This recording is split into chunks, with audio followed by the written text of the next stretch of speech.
Really excited to really go over our topics today, leveraging cash flow data in SMB portfolio analysis and underwriting. So I am Shane Mahabir, the president of Funder Intel.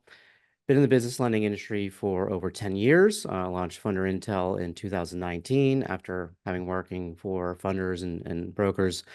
Funder Intel has become a community platform with resources, education, and media for the business lending industry, where stakeholders can come together, network, and grow their businesses. So some of the common challenges in regards to our topic today that we've all come across are portfolio analysis requires the integration of data from diverse sources. Incorporating bank data at the transaction level provides insight and identifies opportunities to improve decision-making and to minimize risk. Balancing automation with human oversight in underwriting allows systems to do the heavy lifting, enabling underwriters to focus on interpreting results to make sound decisions. So some of the topics today that our featured speakers are going to go over, and those speakers are Sean McKay, he's the VP of Sales at MoneyThumb. Great to be here. And welcome, Sean. And Sherif Hassan, he's the principal at Syh Strategies. Welcome, Sherif. Afternoon all. Thanks, Shane. And some of the topics we're going to go over are analyzing working capital portfolios using transaction data, the value of cash flow in underwriting for small business, and practical insights. All right. And we're going to go through some questions at the end. So save your questions or actually pop them in the chat if something comes up so you don't forget it, put in the chat and we'll get to those at the end. All right. So a little bit more about Sherif. He's nearly 2 decades of working in small business lending for organizations in the credit operations sales areas. Founding employee at On Deck, over $2 billion in transactions funded using Syh Strategies credit models since 2014. Sean McKay, VP of Sales, has a decade in the financing space in sales, operations, and underwriting, small business owner and consultant, and over 30 million plus bank statements parsed, hundreds of thousands of hours saved for 200 plus lenders and funders. So, gentlemen, portfolio analysis of using cash flow data. Sherif, why don't you lead us off? Hey, I'd be glad to, Shane. Hey, I appreciate you all taking time out of your busy schedules to join us today. So the consulting services we provide really are to help lenders to improve how they do business. And improving how they do business, really, our first step is to kind of try to understand who they are, who their customers are, what their risk appetites are, really trying to get deep into where they missed opportunities, maybe where they overextended to customers. As we began to gather more and more bank data, we were able to look deeper and kind of see where, not every customer that does 100,000 in revenue and has a $20,000 average daily balance are exactly the same kind of company. Being able to work with the folks at MoneyThumb, it's just been great. The idea of being able to get transaction level data has really helped us. We all look for customers who are pretty standard. We wanted to see them that they're doing the same exact business day after day, but in reality, it's really not the case. Our understanding of variance from day to day, week to week and month to month has made a really big difference. I want Sean to take a minute and talk about their ThumbPrint score and how much that's helped us. Yeah, absolutely. Like Sherif said, there's so many little nuances at play with the actual cash flow data, but also just, diving in at a transaction by transaction level, you can get, it's shocking how much of a thorough understanding you can get of not only just the file by file basis, but looking at the entire portfolio. I think that after being an underwriter for many years, they're often challenged lately more and more, every day to think beyond just I'm a paper pusher. We're challenged to think about the portfolio at a much higher level and to think more critically about how can we push the organization's goals at the end of the day. And when I think about the underwriting process and think about how we can do that, really there's 2 opportunities that come to my head immediately. And one of them is what Sherif just mentioned. So fraud detection, right? Just being able to identify, areas of risk for one, but one of those massive areas is fraud detection. So MoneyThumb, our fraud detection tool is called ThumbPrint, and ThumbPrint identifies evidence of fraud, adds it up and provides a ThumbPrint score on each and every bank statement that our platform converts into the customized scorecard. So it does within statement and between statement analysis. So we're looking at all 50,000 plus statements we see every day. We're using machine learning to learn from our insights and just basically compile all fraudulent activity that we can find. So things like edits to a PDF, where do those happen? Maybe a currency column is off by a couple pixels. The naked eye can't see that. And, I think that's a really huge area of opportunity. And, Sherif, you're talking about variance. I think the second opportunity for me that comes up is being able to see positions with other funders, and trying to get to the meat and bones of that as quickly as possible too. So calculating like the percentage of true revenue against each of the outstanding MCA positions on that applicant, and getting a better understanding of how can my funder, fit into this if at all. So at this point, we're starting to think more about, the order of operations, but clearly there might be some differences between different types of applicants. Nice. What we're able to do, thanks, Shane. What we're able to do past the work that we do with MoneyThumb, obviously we're looking at as much of the underwriting data that we're able to look at. And it could be credit, it could be industry, it could be either some compliance data, could be geography. So as we began to build our tables, MoneyThumb played a really big role, even as we go forward into the rest of this conversation towards underwriting.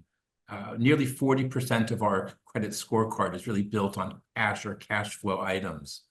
What we've been able to get from our segmentation, as we move in, I'll hold on to this until we get to our case study, but I want to get into renewals too. So why don't we push forward a bit? Why don't we push to the next change? Sure. I was going to say about renewals, but let's get into the benefits of cash flow in underwriting then, Sherif. Yeah, sure.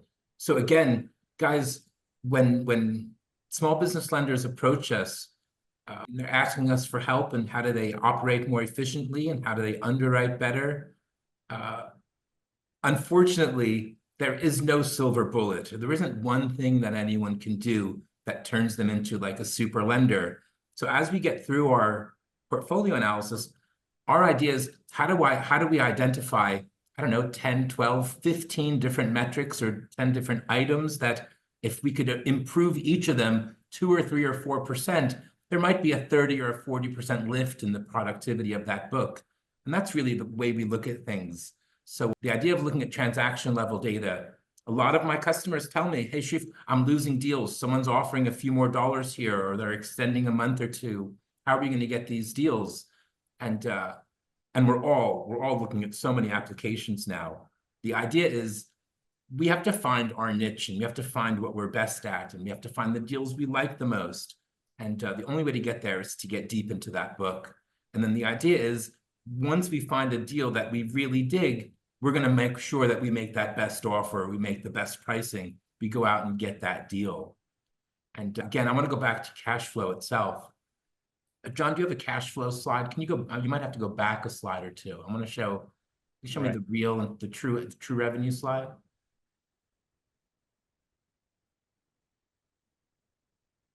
Yeah. Have a look here, guys, for a moment. In addition to the difference between true revenue and stated revenue, the stated is blue, red is after deductions are taken out. But if you actually look at the frequency of the revenue, there are some companies, a lot of underwriters will come to me and be like, all of my customers are asking for weekly payments. And I know it sounds cool and the customer feels like it makes better sense, just doesn't always make better sense. If you're looking at a large construction company or in-care home services where they're getting a lot of their payments from the government, or even is old age home the right word for it? Maybe an assisted living facility also where they're getting the majority of their income just once a week or once a month. Yeah, for folks like that, it makes sense. And if you look at this deal right here, this is definitely someone who's getting paid every Friday. So the idea is, weekly payment makes perfect sense for them because it's more aligned with their cash flow. But if you're looking at an urgent care or a restaurant or even a hardware store where they're earning each day, a daily payment makes the most sense. It's the least risky for us. And even for the customer, they're seeing a smaller payment taken out each day. you just kind of get used to that. I wonder if you could push forward again, John, two or And then, slides. oh, go ahead. I want Sean to talk. Sean, do you mind talking about building a waterfall here for us? Yeah, absolutely. So I mean, look, MoneyThumb is a perfect automation tool for a lot of reasons, but as a company that brings that type of impact to a business, especially when we're doing it in conjunction with Syh Strategies, you know, the question that I have as someone with an operations background is okay, at what point do we implement certain checks, or at what point are we looking at different thresholds, or, you know, where do we add tools generally? So yeah, so I love Sherif bringing up the concept of a waterfall, because I mentioned ThumbPrint earlier. You know, that might be a perfect step to take first. You know, once you receive an application, maybe running a fraud detection check on that application is worth being just the first step entirely. Maybe data merge comes before that, actually. Data merge. Just to see what everyone else is saying, right? But then you actually check to see the real time, like, okay, where is this edited potentially? And that could be a hard stop, you know, in the entire process. And I'd imagine that'd be the case for most funders. Yeah, But we can talk about that a little bit more in case study 2. absolutely. And Let's go to this case study 1, guys. So someone approached us and performing pretty well, but just they knew they could be doing better. And they asked us to look at their book. And I know most of you guys feel this. Bank data is just so hard to aggregate and so hard to get in order. So we decided we'd work with MoneyThumb. This is really the inception of our relationship with these folks. And they saw how we did all of our calculations, and they looked at how we map out all the data that we need to do our calculations. They built the tables for us. Like they I want to say they cut our time. I want to say more than half on, at least on the bank aggregation product. And Potentially, yeah. yeah, it was insane. Like I couldn't believe how quickly, like the hardest or the most time consuming part was explaining to Sean and his crew how it is we needed it. But once they got it, I don't know what tables they built or how they did it, but all the output files were perfect for us. Like we started working, I think it took 1 day after like we scoped it out. It took like a day for us to get the data. Yeah, I mean, so over 1,000 deals, or roughly, you know, it was, over 3,000 or so opportunities. You know, our tools work in less than 5 seconds on average per file. So, you know, it was plugging and chugging basically. And we provided the data to Sherif and the team at Syh. And so we were able to fill in those tables. And that's why we like working with Syh, really, is because they're genuinely true experts in finding just like little insights where people might not be thinking. So we put that technical part in with the qualitative and quantitative. And yeah, Sherif, I'd love to hear more. Yeah, sure. So one of the first things Sean told us as we started working with them about their ThumbPrint score, there was like this number 700. And they were like, deals that are above 700, there's something has been tampered with. And so we kind of kept that number. And when we started segregating the book, we segregated the book on every deal that was, of course, above 700 ThumbPrint score. And they all failed.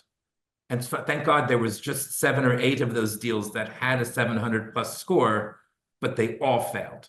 So as we went to build a new credit policy, that was one of the first things we wrote. If they score above 700, just stop looking at the deal.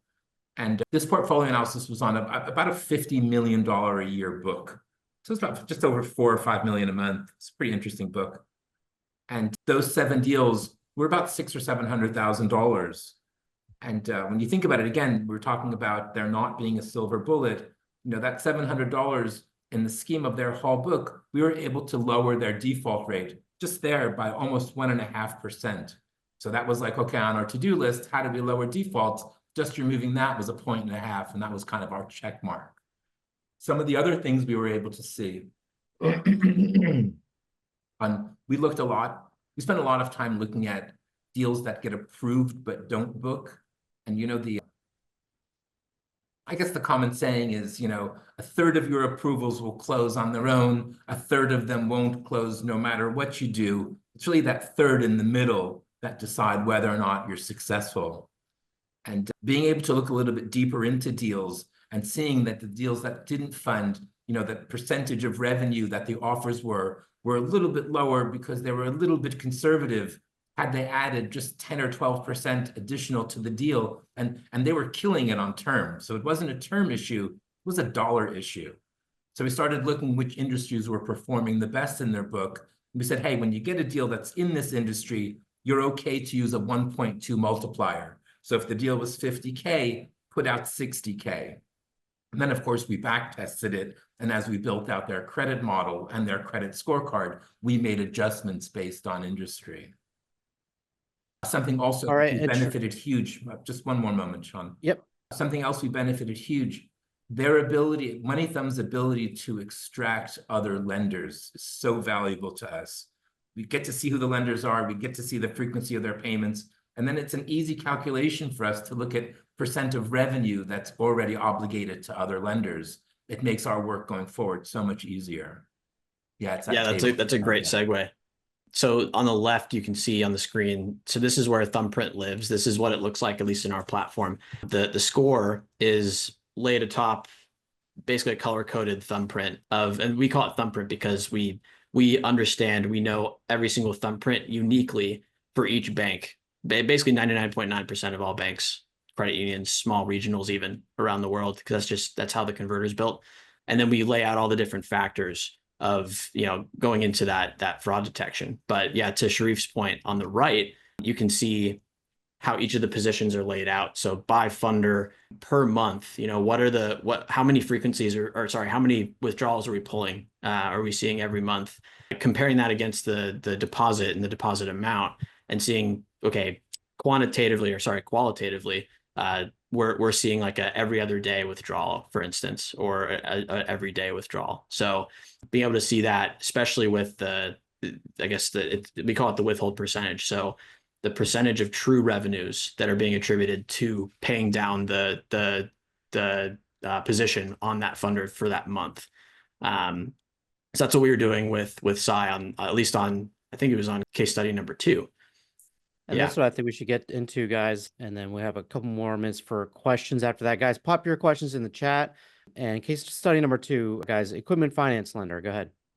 So again, equipment finance lenders are coming into our space, and they're kind of eating our lunch. They have a much better cost of capital, and they have a pretty good book of their own customers that they're now lending to. The idea was, how do we build, now that they know their customers, how do we build an automated scorecard or an automated underwriting model for them? And there was one last thing I wanted to say about portfolio analysis, the idea of uncovering opportunities. In just that $50 million book, guys, we were able to identify nearly $11 million in renewals that they'd missed. And we know you guys are busy and you're just working on your day, and you kind of get caught up, and having an outside group kind of put the lens or put the microscope on the book. $11 million, we were able to add almost $1 million a month in their sales. Just something that, and they thought they were doing everything great, and they really were just missing out on things. So we're pretty cool at identifying things like that. Coming back here to automation, we can get credit and compliance and transaction data and firmographic and macroeconomic data and social media sentiment data. We're able to draw everything via API now. What used to take us 4 hours was then taking us 45 or 50 minutes. We're able to now do in 4 or 5 minutes. And instead of having operators and underwriters, pulling out their hair, running reports and scraping through those reports and bank statements, we present everything to them in a really easy to understand manner. Like, we know what underwriters are looking for. So in the summaries we put together for them, and you see that diagram on the right there, that's an underwriting call right there. Everything that's above 75 or 80%, all that stuff is kosher. You don't need to talk about it. It's the deficiencies now that you talk about. Makes the conversation pretty easy. And it gives the underwriter tons of confidence as they go ahead and make their decisions. You see this, so you look at this deal, they scored 78. It's a medium risk deal. It's a first position deal, been in business long enough. They have got good cash flow. Based on that score and based on the liens and judgments, we're able now to send this deal to a decision engine. John, you can go forward. And that decision engine now puts out an offer and puts out pricing. So if somebody who's a 78 score, who's a medium risk first position, is eligible to a deal up to 10.5 months, up to 121K, and there's your buy rate and there's your commission. So again, the idea is that we're just helping to guide underwriters. The idea is we see like some of our lenders, and it's a shame, some of our lenders are looking at 25 or 30 applications to get a deal booked. And it's just too time consuming and too expensive. So if we could shave that 25 down to 20 or that 20 down to 15, it makes a huge difference. And being able to let the machine get to the quick no, as opposed to it having to be a human to get to a quick no, makes a big difference. And all of you know, most of the time, first approval wins, not best approval wins. So within the course of 5 or 6 minutes, we can get a deal to an underwriter who then is just, we're seeing that our underwriters are spending 7, 8, maybe 10 minutes at most on a deal before putting out the offer. There's an offer out in 15 minutes. We're seeing sometimes that kids are on the phone with their customers, helping them with their applications, uploading statements. And while they're still on the phone, they're getting that email saying, hey, this deal's been approved. It's so idealistic to think of that one deal, like that one call close.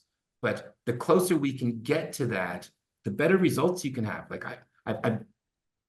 I've never seen so many people working so hard to get a deal done. It's like it's just gotten too competitive. So it's a matter of how can you find your edge now? And we've been succeeding at that. I feel like we're a little bit ahead of the curve right now, and it's been helping our customers quite a bit. And Sherif, there's a question in the chat. I don't know if you saw that yet, in regards to how can a sales team specifically capitalize on insights from portfolio analysis? Yeah, I think the way that, we talk about how brokers are benefiting, and you can imagine this sales room being either brokerage or in-house sales for a lender. As soon as you get bank data back, like bank data is a really good proxy for the health of that business. If you get bank data as a broker, you know exactly which lender you're going to send that deal to. Instead of shotgunning the deal to 10 or 15 or 20 different lenders and having your operators, it takes time to upload to some, like to submit all these deals. But if you say, hey, this is an A credit kind of customer, I know the 2 or 3 lenders I'm going to send to. And in that instance, even as a broker, you're going to have much better results. Your application to approval, and then in particular, your approval to booking rate is going to soar with the lenders that you're working with.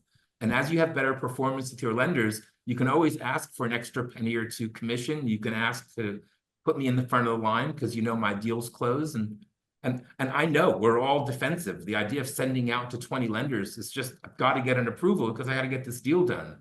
But having bank data with you as you're making these decisions really makes it easier. It helps you to know where to send the deal. Yep. Yep. And I want to make sure you did get everything for the case study too, but we do have questions coming in hot. We have 3 more already. So you're good with case 2? Sean, anything to add here, friend? No, nothing else on the second case study, although the sales question is interesting because I've been a part of the team of people who transition a file from the sales team to underwriting. And if the sales team had just way more levels of insight into what's actually happening on the portfolio level, they would at least be able to, for themselves, just more personally, like salespeople are motivated extrinsically, right? They like getting paid. So if they know basically how this deal is potentially going to work out and how quickly they might get paid, it just creates much faster, easier conversations between underwriting and sales. I've seen so much conflict before. So Thanks, John. Yep. John, would you go back to the scorecard page for a moment? Yeah. So this is something that helps also. I think this helps greatly, and not just the salesperson's relationship with their customer, but also, there's always a constant battle between risk and sales. The idea here is when a salesperson now comes back and asks for an exception, hey, I need more money or I need a longer term, and the underwriter be like, hey, this guy scored a 78. They're not a low risk customer, but they're pretty close to low risk. Yeah, maybe we can add a month there. And then if the salesperson has some kind of this information, it might not be as detailed. As they're talking to their customer, there's a lot in here that they can use to actually close the deal. Right. So the more intelligence that a salesperson has, the better his or her chances are of getting that deal done. And Sherif, we have about another minute, but if we're able to stay on and take these questions as much as you guys can, then you guys can feel free to shoot some more questions in. Yeah, we'll do our own overtime. I'd be glad to see it. All right, perfect. Sean, if you want to take first shot at this or whoever, for equipment finance, Mike Andrade writes in, what is the maximum loan size you see go through automation? So we are just recently getting into working with more equipment finance folks. So there's definitely more data that at least I personally need to see to answer this question sufficiently enough. But I know, Sherif, when we worked on that equipment finance deal, that had some interesting insights there. Yeah, so our semi-automated models, John, why don't you go back to the scorecard page? Why don't we leave it on that for the rest of this conversation?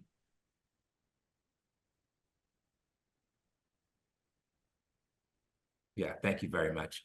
So this scorecard is written to underwrite up to $250,000, up to 50K without tax returns, up to 100K with tax returns, up to 250,000 with tax returns and P&L balance sheet. So we can do all the underwriting, but as the deal grows, there is more and more human intervention.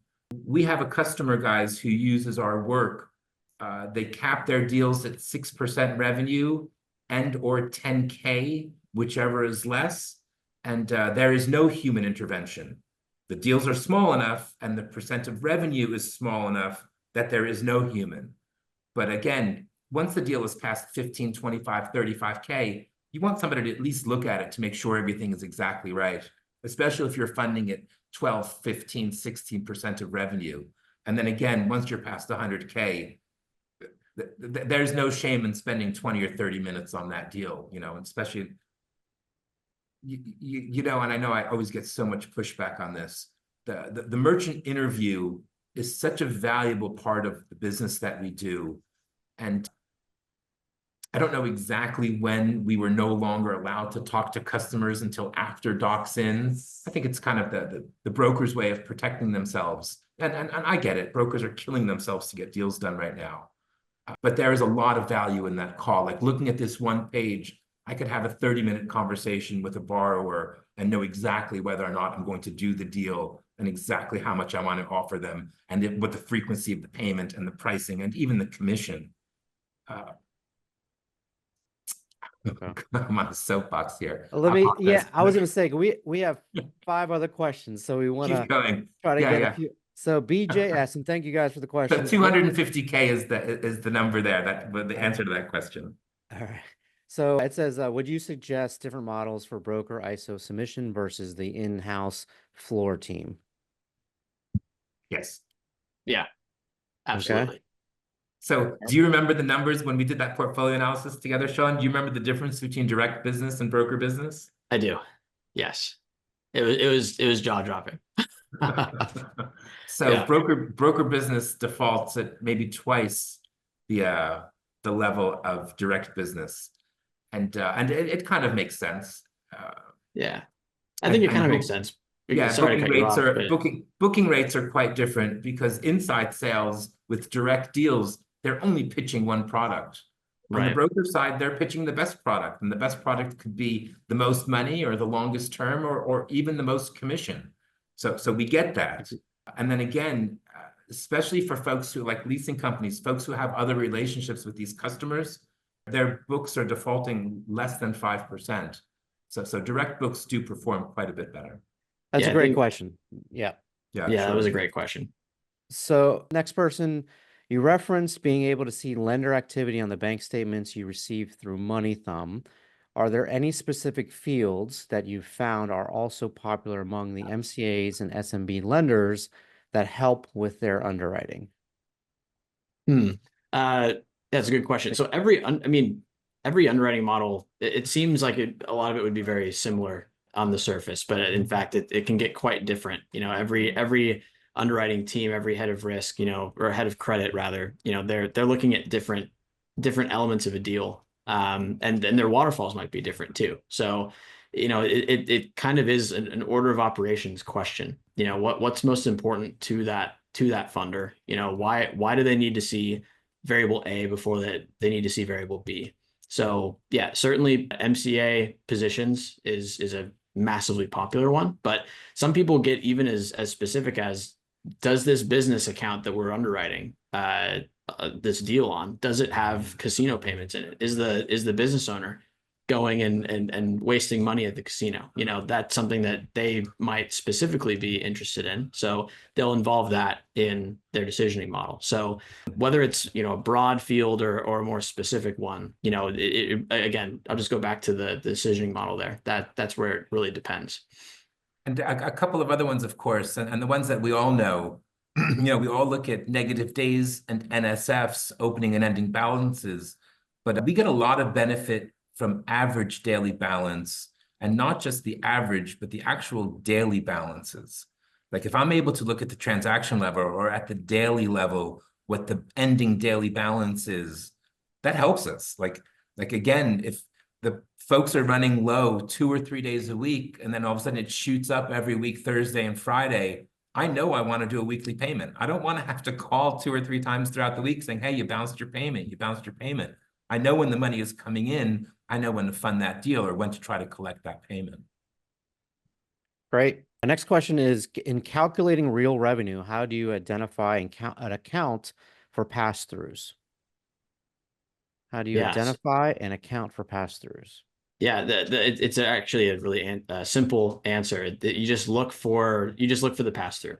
So our system will identify where that pass-through is, and depending on the funder, well, a lot of people calculate real revenue or true revenue in the same way, but for the pass-through themselves, that's either our system flagging it or the customer of ours that's flagging it, and then we're able to work together live on being able to identify those in the future. So it's all based on what patterns are we picking up on, and how well are we documenting them. Nice. And Sherif, let's go to you on this next one, or whoever, but do you believe 3-month bank statements data can show a trend in terms of revenue changes?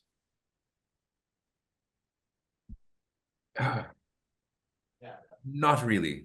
If they're a super steady company, 3 months can tell you everything. But folks who are coming in and out of season, I find that we're almost always asking for 3 more months, or at least 3 forward months. And especially now, guys, we're all going into holiday. As we're going to look in January and February, looking at October, November, and December statements, you're all going to see an uptick from October to November, November to December. But then we know nothing about January, February, and March. So what's great about working with MoneyThumb is if we get additional statements, we send them in, we end up adding those statements to the other. And then, of course, guys, you're probably all using at funding, you're probably using some kind of electronic transaction data service. And we're now seeing that it's getting easier to get 180 and sometimes as many as 360 days worth of bank data. And the more we have, the better. And when you guys are looking at bigger deals, I know it's quite expensive to pull bank data, and we're all pulling tons of data, and it's getting crazy expensive. But if you're looking at a deal that's more than 100,000 or more than 150,000, spend the extra few bucks and get 6 or 9 or 12 months worth of bank data. It tells you so much more. And let me jump past this next one, go to the following one, and then we'll come back to that one. You mentioned the decision engine helps to get you to a yes faster. Do you think the decision engine will help make the inbound or outbound sales team more efficient? Oh, yeah. Yeah. We can get to this screen that John is showing. John, that was pretty cool, bro. we can get to this screen in as little as 10 minutes. Like if it's a super clean deal, go back one more slide, John. If it's a super clean deal and it's a renewal, for instance, we'll have an answer out in 3 or 4 minutes. Like the outbound will still be on the phone and they'll have an answer.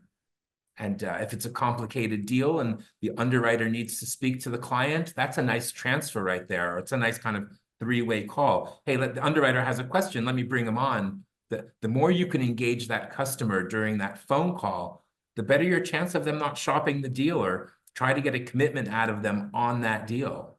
And the best sales underwriter interaction on that call, and of course, sales, if you're using Salesforce or any other kind of chat messaging, the idea is, I know this guy needs 100K, try to do this. And then the underwriter comes back and says to the customer, hey, if we could push this to 100K, can you commit to the deal?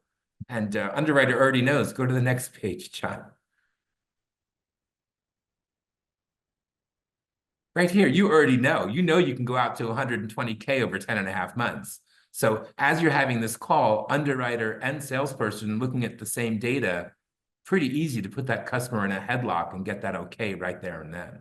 Yeah, it's all about presenting yourselves in basically a unified front at the best interest of the customer, and being able to go sales and underwriting hand in hand can definitely get to yes quickly, get even faster than the decision engine can.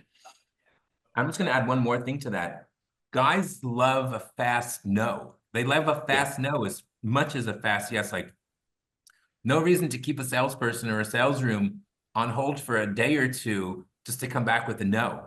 If the deal is a no and we're able to kill it, like, we're able to build pretty cool waterfalls, that deal just dies. And you're able to get to that cut to that. Like, even the brokers dig that because they know to go shop the deal somewhere else. Yep. All right. So what is the benefit of going through Syh Strategies rather than going to MoneyThumb directly? MoneyThumb is the utility. We're the value add. They give us all the data we need to start our work. The work doesn't end with them. Right, Sean? Am I not? Yeah, I mean, I think that's where when we come together, it really creates some magic. Like I look to Sherif as a true leader in the space, and I don't know, the way that Syh approaches analytics around the portfolio is just super thoughtful. It's very interesting, and for the fact of the matter, sometimes you need that.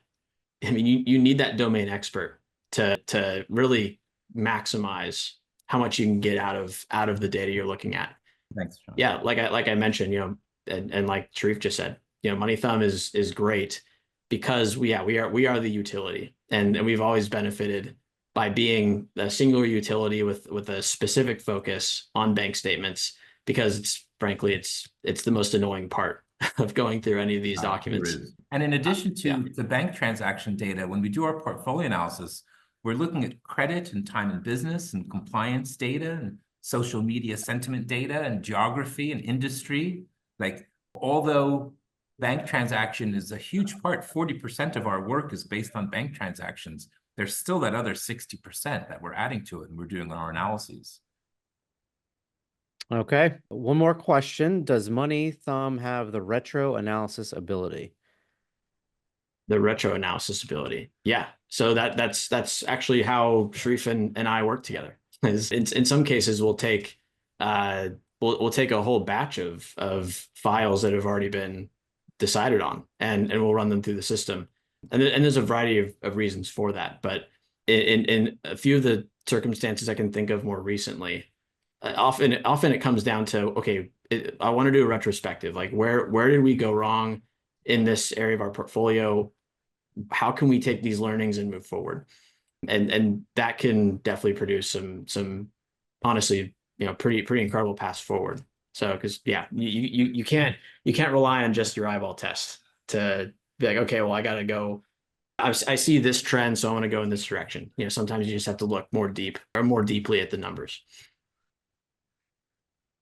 Okay, great. Well, there isn't any other questions in the chat. Oh, wait, hold on. One just came in. Do you define your own transaction categories? Yes. So, but it's always based on what our customers are telling us.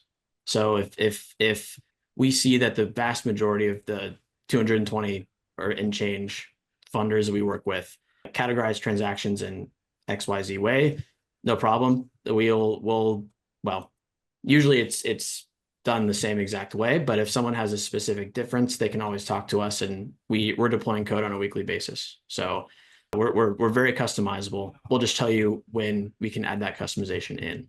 I'll attest to that customization, Shane, like insane. Like they Yeah. built tables for us that I thought would take weeks. They had it done in like a day. It's awesome. Nice. Nice. Let's see. They keep on coming in here. Luke Durante asks, so you just upload a bunch of documents to the software and computes? Yes, that is exactly how it works. So, and when And you on see it our in side, action, it's the bank statements plus 1 page of application data. right? Great question. Yeah. Yeah, Yeah, less than five technology. seconds. Go ahead. Yeah. The main technology is the OCR, correct? The main part Yeah, of so it? it's either Yeah. basically an intelligent document recognition technology, but the real like optical character recognition, so basically going pixel by pixel, that pumps in when we see an image-based file. So we'll do both image-based PDFs and the text-based ones. So the ones with more sophisticated, data architecture versus the other that's just pixels. We can do both at around a 95% average reconciliation rate. Okay. And then on our end, guys, the rest of the data we need, again, personal and business credit, compliance, social media, other firmographic, macroeconomic, all of that is also via API. So pretty instant. We got 3 more questions in here. We'll get through these really quick. Does the risk of debt settlement affect underwriting? Sure does. Sure does. And it's rampant right now, guys. Like 10 years ago, stacking became the cancer. And then we all got used to knowing how to underwrite, looking at other positions and deals, seeing the debt consolidation right now. We're still trying to wrap our heads around best way to do this. And is it the conversations we have with customers? Is it the education we have with them? We have a lender who's actually on this call. I won't call him out, but one of the smarter guys. And he figures it out in his interviews. It's almost like he's a shrink trying to figure people out, saying, is this the kind of person who's going to stack 3 or 4 times behind me, run out of options, and then go into debt settlement? And there really isn't a great way to understand. Like, I don't even know how those guys were in business. It's such a dirty business. But yeah, we are seeing some people struggling with that. And we can't all be first position lenders, lending at a 119/12 because those guys don't have these problems that most of us have, because no one is taking a second or a third position behind those prices, because they're just not going to, like, if they're used to paying 19 cents on 12 months, they're not going to do 45 cents on 3 months, 2 or 3 times, and then get caught up in debt settlement. They're just different kinds of customers. But we are working on how do we defend against that. And it may end up being something legal, but those guys are notorious right now. And I'm seeing brokers who are doing both. And, I owe the majority of my career to the brokers in our space. But as they're getting squeezed now and looking for different opportunities, I see brokers talking to their customers saying, hey, you need some cash. They're like, oh my God, I've got 5 or 6 positions. I'm getting crushed. Oh, are you interested in debt settlement? So they're selling both products.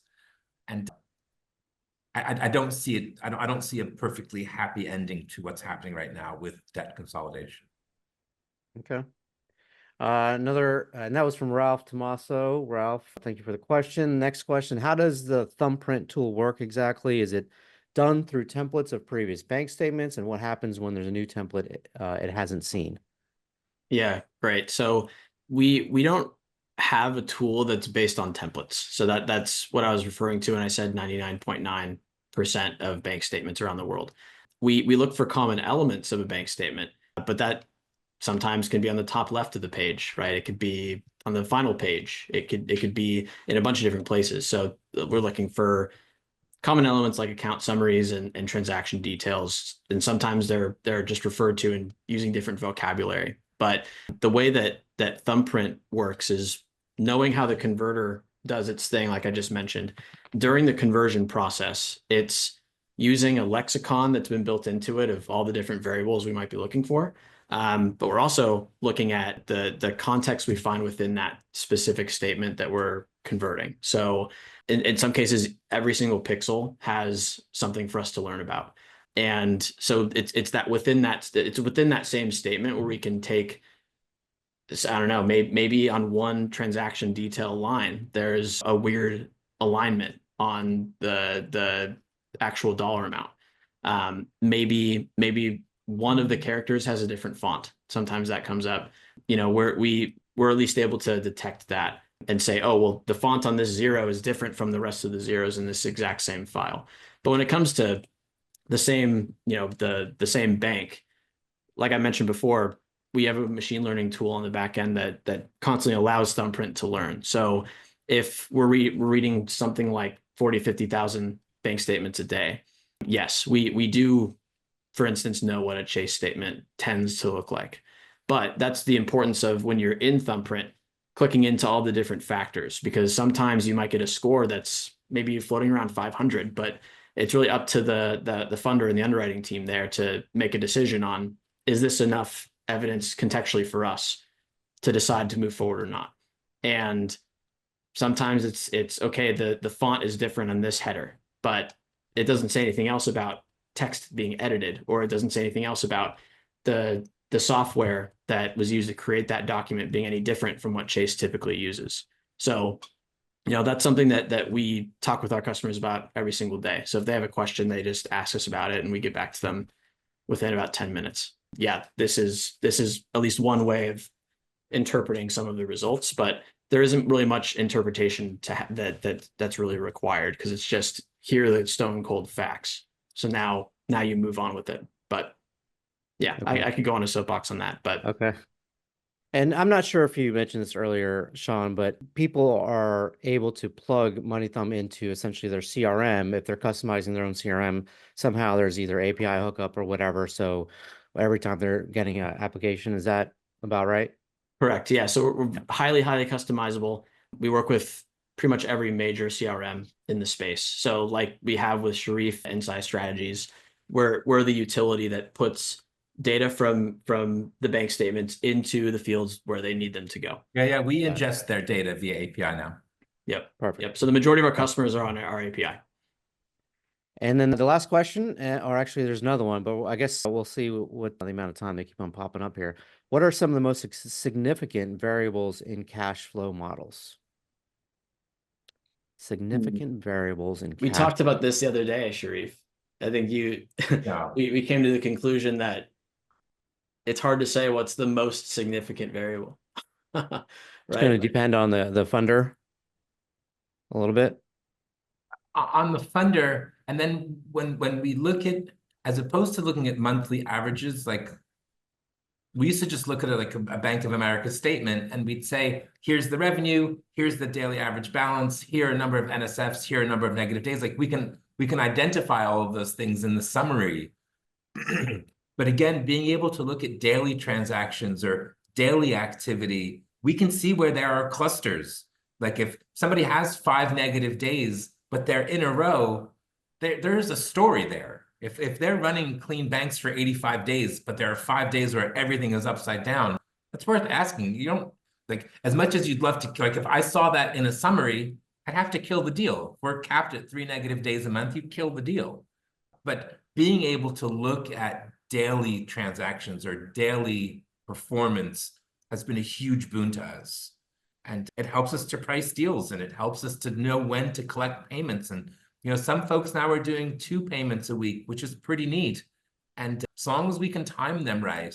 But again, average daily balance, I think, scores twice in our scorecard. Once as a whole number, what is the average daily balance? And then an affordability ratio, average daily balance relative to monthly revenue is also super important for us. And we're not looking at it as a single number anymore. We're looking at it on a daily basis. And it may seem like overkill, but if we can help improve a booking rate by just 10% for somebody who's looking at 4,000 or 5,000 applications a month, that might increase their sales by $2 or $3 million. Okay. Another question for Syh, do you have a standard list of aggregated VARs like credit bureau attributes?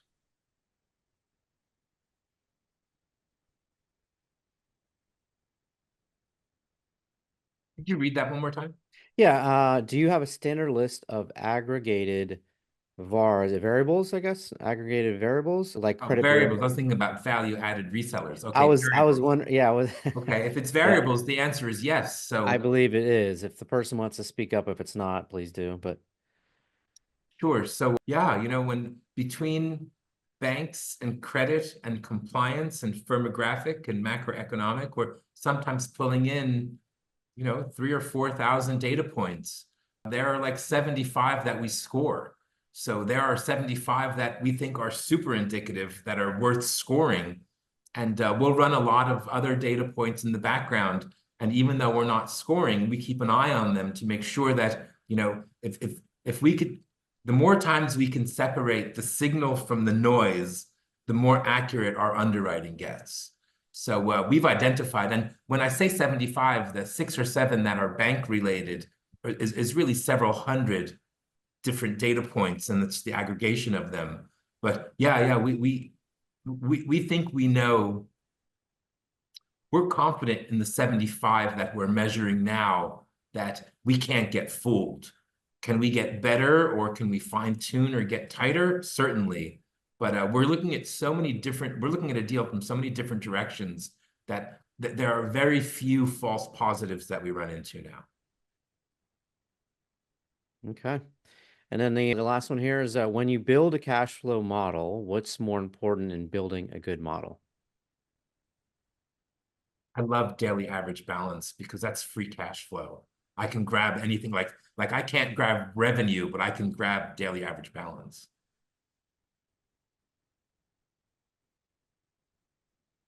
Sean, anything you want to add? I was literally just looking at daily average balance earlier in a demo, and they were the potential customer was asking a lot about that. So I can attest to just hearing that most days. Can you pull that type of data? So yeah, like daily cash flows is one area, but daily balance is good. But also being able to separate that out, as we saw in that graph earlier, might have been an extreme example if you're looking at the numbers on the left, but your standard sort of daily balance pulled just from just credit data on its own, or the data from the credits on the bank statement, but comparing that with the true daily balance. Sometimes if you're moving deposits from other funders, if you're removing internal transfers, returns reversals, etc., that can be, for some, it's just a one glance yes or no. Yeah, you guys are brilliant at identifying that stuff. Another one, Shane, I love lots of transactions. If I see a customer that has more than 70 or 80 transactions in the month, I feel much more comfortable than someone who has just 3 or 4. The guy who has 3 or 4, God forbid they lose one of those customers, it's a huge, has a material effect on their business. But if they have 70 or 80 transactions, 2 or 3 of them go away, there's no difference in that business. Yep, makes sense. Another one came in. Does MoneyThumb do manual reviews of bank statements as Oculus does? If not, what's MoneyThumb's success rate of processing the bank statements? I think you answered part of that, but Yeah. So well, the short answer to the first part of the question is we don't need to. So if we're at a 95% average reconciliation rate, that means that 95% of the documents that we see, we're reading at 100% accuracy. But there's that 5%. Typically, honestly, it's when people are uploading like month to dates or activity statements, or line of credit statements where we don't have an account summary to actually reconcile against. So usually it comes down to that, like a settings change or a document that we don't specialize in. So yeah, I guess that speaks to the second question as well. yep. But that's the success rate too. And then how many records do you need to build a decent cash flow model? I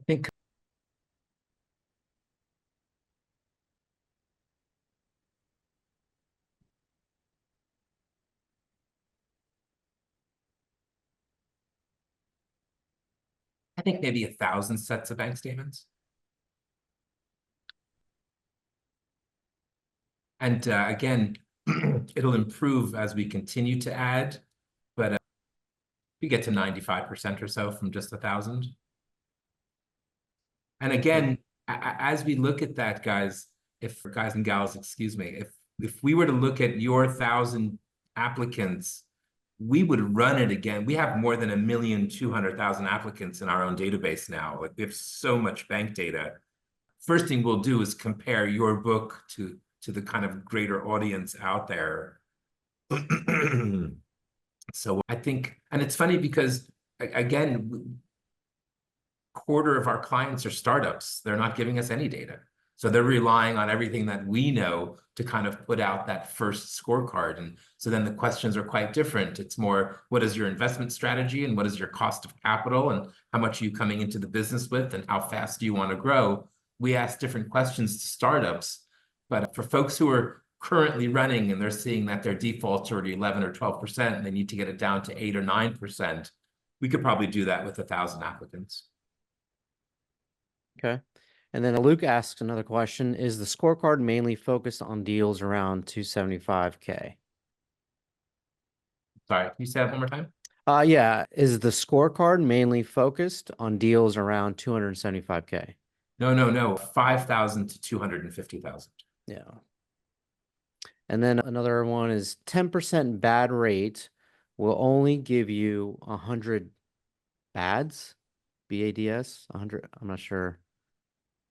I don't get that. So you guys get that? 10% bad rate will only give you 100 bads. And 1,000 maybe? It's talking about the 1,000 sample size. I'm not sure. I'm not sure either. It sounds like an interesting question now. If you can rephrase that or add some more information, we can get to it. Hey, John, on your last slide, do you have a way for folks to contact us?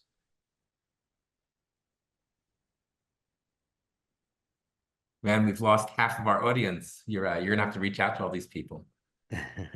Yeah, folks, you can scan or take a picture, put your phone up to the QR codes here to book a meeting with the guys here. And certainly if haven't been on Thunder Intel before, subscribe. We do have a newsletter and a lot of good other information, resources, and networking. And if you don't mind me, I'll add that we're scheduling our next live event for the beginning of December in South Florida. So anyone who's in South Florida wants to even travel, keep an eye out on that. Thanks. I think there was a couple. Can you build a good model using 100 bads?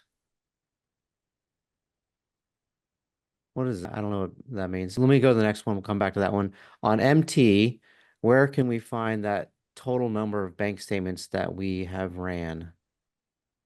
So that's a number we can provide in our customer success calls. So we provide a report with basically an entire breakdown of the number of statements run with the error rates and what goes into each of those data points. So we work with you on a weekly basis. Great. And they're asking if you will email this presentation out. We'll do one better than that. You give us a day, guys, and we've got some other questions that folks asked on our last call. We'll put together a nice FAQ and we'll add a little bit to this and you'll have something important. We'll send you something pretty important. And also you'll have the ability to call us directly or to book a meeting with us. That was from Carrie Brancato. Carrie, thanks for that question. Definitely want to get, this information out to the folks afterwards. So that's good. Anyone else? Anyone else have some questions? David, where'd it go here? Oh, answered. Dave, thanks for hosting, Shane. I'll touch base. Sherif and Sean, thanks for the insights. Thank you, David. All right.